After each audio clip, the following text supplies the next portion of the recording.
के भी रिमार्क्स सामने आए हैं कि इमरान खान की जान को खतरा है। हमारे नुमाइंदे हैं उमर हयात सुप्रीम कोर्ट से, हम उनसे बात करते हैं। उमर बताइएगा, अटॉर्नी जनरल ने मजीद क्या कहा है? जी उमर।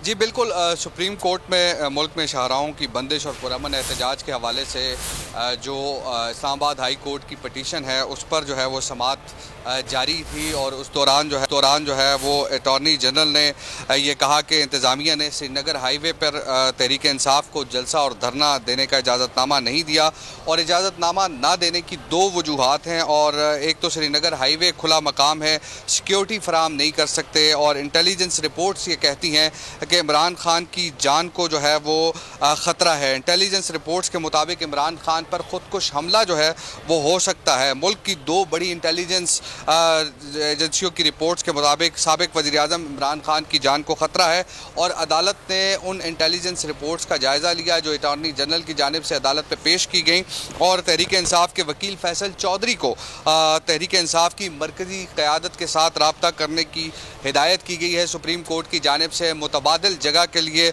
और तहरीक इंसाफ के साथ बैठ कर जो है एहतजाज और धरने की मुतबादिल जगह का इंतखाब किया जाए। ये भी हिदायत अदालत की जानिब से सामने आई है। अदालत ने जो इस्लामाबाद की इंतज़ामिया है उनसे मुतबादिल जगह का जो प्लान है वो तलब किया है और अब 2:30 बजे जो है ये समाअत दोबारा शुरू होगी और इस समाअत में सेक्रेटरी दाखिला, IG Islamabad, chief commissioner Islamabad जो है वो मौजूद होंगे। जी सब्सक्राइब करें और बेल दबाएं ताकि कोई खबर रह न जाए।